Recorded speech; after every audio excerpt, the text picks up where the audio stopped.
نبی کریم صلی اللہ علیہ وسلم نے فرمایا کہ جو انسان ذی الحجہ کا چاند نظر آنے کے بعد یکم ذی الحجہ سے لے کر 9 ذی الحجہ تک روزے رکھے گا تو ایک دن کے روزے کا ثواب 1 سال کے روزے کے برابر ہے۔ ہم جب عید رمضان کے بعد شش عید کے روزے رکھتے ہیں نا، 6 روزے جو رکھتے ہیں شوال میں، اس کے بارے میں آتا ہے کہ 6 روزے 1 سال کے برابر ہے، اور یہاں ایک روزہ 1 سال کے برابر ہے۔ اب اندازہ کرو کتنا اجر و ثواب۔ نمبر 2، رات کی عبادت کا ثواب شب قدر جیسی عبادت کا ثواب ہے، ہر رات کی عبادت کا۔ پورے رمضان المبارک میں ایک شب قدر آتی ہے اور اس کے بارے میں بھی پتہ نہیں ہوتا کہ کون سی دن شب قدر آئے گی۔ یہاں فرمایا گیا کہ شب قدر جو ہے وہ روزانہ کوئی انسان عبادت کرے تو اس کا ثواب شب قدر کی عبادت جیسا ہے۔ حضرت مفتی شفیع صاحب رحمۃ اللہ علیہ کی کتاب احکام حج، انہوں نے احکام حج میں یہ مسئلہ لکھا کہ مزدلفہ کی جو رات ہوتی ہے وہ شب قدر سے افضل رات ہوتی ہے، تو یہ معمولی مہینے نہیں ہے۔ اور پھر دن کے وقت میں روزے اور رات کے وقت میں عبادت، بشرط یہ کہ 5 نمازیں اہتمام کے ساتھ جماعت کے ساتھ پڑھنے کا اہتمام کریں،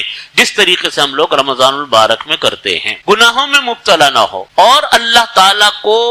ان دنوں میں چلتے پھرتے تکبیر، تحلیل، تحمید بہت پسند ہے، ذکر اللہ بہت پسند ہے۔ استغفار کرے، درود شریف پڑھے، تکبیر پڑھے اللہ اکبر، تحلیل کرے لا الہ الا اللہ محمد الرسول اللہ، تحمید کہیں الحمدللہ رب العالمین یا الحمدللہ۔ تو اگر ہمارے بزرگوں نے لکھا کہ اگر کوئی انسان تیسرا کلمہ پڑھے تو ساری چیزیں آ جاتی ہیں تیسرے کلمے میں، سبحان اللہ والحمدللہ ولا الہ الا اللہ واللہ اکبر ولا حول ولا قوت الا باللہ العلی العظیم۔ سبحان اللہ تسبیح ہو گئی، والحمدللہ تحمید ہو گئی، ولا الہ الا اللہ یہ تحلیل ہو گئی، کلمہ طیبہ ہو گیا، اور واللہ اکبر یہ تکبیر ہو گئی، ولا حول ولا قوت الا باللہ یہ تو ویسے ہی اللہ کو بے تحاشا کلمہ پسند ہے، جنت کے خزانوں میں سے ایک خزانہ ہے۔ استغفار کی کثرت اور درود شریف کی کثرت، چلتے پھرتے بس یہ ذکر کرتے رہو، یہ بے تحاشا مقبول اعمال میں سے ایک عمل ہے۔ یہ جو میں نے بات آپ کو عرض کی کہ دن میں روزہ رکھنا،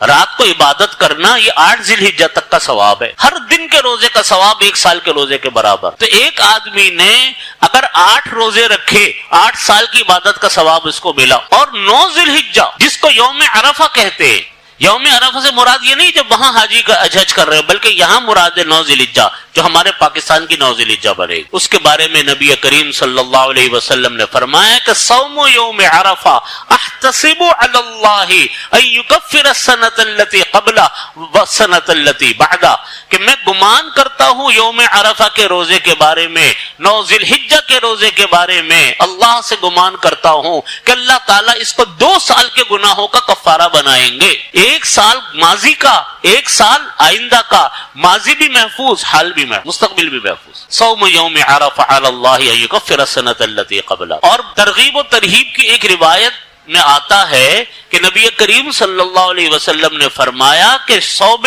یوم عرفہ، عرفے کا روزہ، یہ 1000 روزوں کے برابر اس کا ثواب ملتا ہے۔ تو یہ حال ہے، اتنا ثواب اللہ تعالیٰ نے عطا فرمایا اس کا۔ اس لیے یہ ایام بہت عبادتوں کے ایام ہے۔ نبی کریم صلی اللہ علیہ وسلم نے فرمایا کہ اللہ تعالیٰ کو جتنی محبوب عبادت ان دنوں کی پسند ہے کسی اور دن کی پسند نہیں ہے۔ اب لوگ کہیں گے جی رمضان کی عبادت بھی تو تھی، دیکھو رمضان فرض ہے، رمضان کے روزے فرض ہے، یقیناً وہ تو روزے فرض ہے، لیکن نفلی عبادتوں میں جتنی عبادت اللہ کو ان دنوں کی پسندیدہ ہے کسی دن اور دن کی پسندیدہ عبادت نہیں ہے۔ یہ ساری نفلی عبادتیں کوئی نہیں رکھے گا کوئی گناہ نہیں ہے، لیکن کرے گا تو بے تحاشا اجر و ثواب۔